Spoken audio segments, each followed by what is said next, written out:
Why I'll never smoke weed again. I used to love smoking weed. Remember the first few times you did it and it made everything just a little bit brighter? Those first few hits would fill your lungs, and not long after, life would become almost like a musical. Every chance I got I smoked. I wasn't a stoner by any stretch of the word, but I was never one to turn down a free bowl.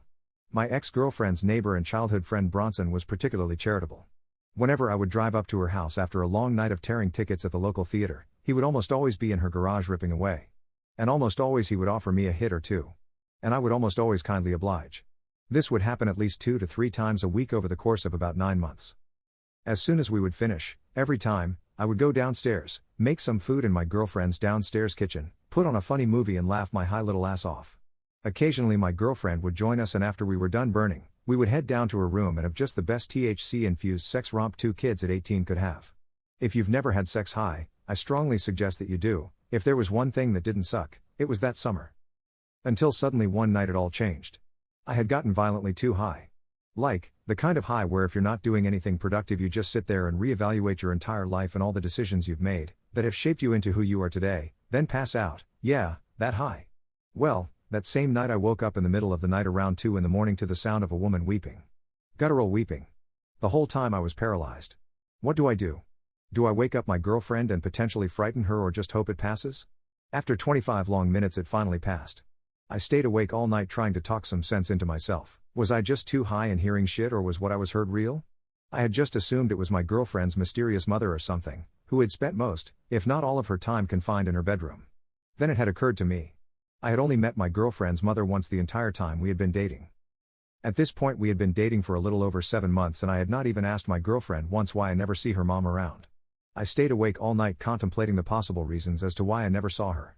Her father had a more simple explanation as to his absence. He was doing 8 to 10 years at the state penitentiary for cooking and distributing meth. Cooking out of the same garage I had spent so much time in. Her father had been in the joint about 6.5 years at this point. When my girlfriend woke up I immediately asked her if she heard anything strange last night. She said, "What do you mean?" I explained to her what I had heard. She said she woke up for a few minutes and heard crying but didn't think anything of it and went back to bed. At least at this point I knew it wasn't just me or the weed. I then asked, "Why haven't I really met your mom yet?" She looked at me and she shyly said, "Because, Ike, she's a fucking drunk." I curiously asked her to elaborate. She proceeded to go into detail, explaining to me that ever since her dad was locked up that her mom started drinking heavily and sleeping around with random weirdies from around the neighborhood. My girlfriend felt a lot of contempt towards her mother because she felt as if her mother was cheating on her dad. Which she was. And a drunk is an understatement. She would wake up, down 5 or 6 shots of Sky vodka and pass out. Wake up, and repeat until the bottle was empty. It had been this way for a while, and my girlfriend at that point was forced to play mommy to her 2 little sisters. It was nothing more than plain sad, but she kept a smile better than I think most people in her scenario would. Things were good for a while after that. No more weeping, good sex, good times, and I had completely stopped the herbal usage. But as summer came to a close, me and her kind of just grew apart. I was moving to a different state, and she was getting promotion after promotion at her new job. It just seemed better for both parties if we called it off and went our separate ways. We decided in dramatic fashion to have one last THC-charged sex marathon before we parted ways.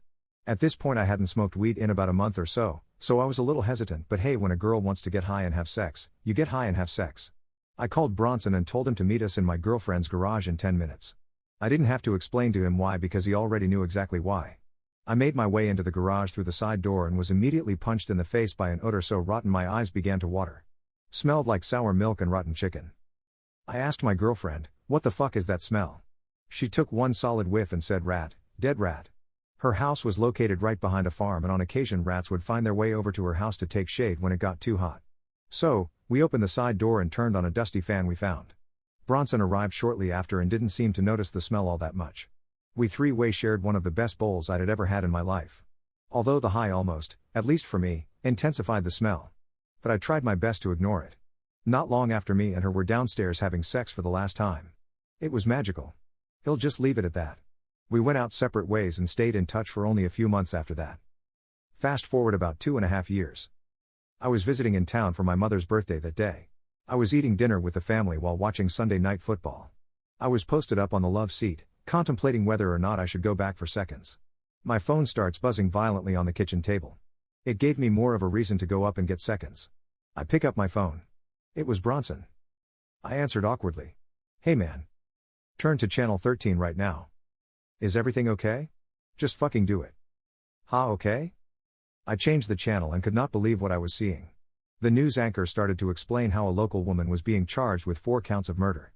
How the woman had given birth to 4 infants and 1 stillborn and strangled them over the course of 8.5 years. How the woman wrapped the lifeless infants in towels and placed them in cardboard boxes and hid them in the garage. How the husband who discovered the little bodies was just recently released from an 8-year prison sentence for cooking and distributing meth. Every time I catch a whiff of someone burning a bowl or ripping a bong, I hear the weeping, and I can smell the garage.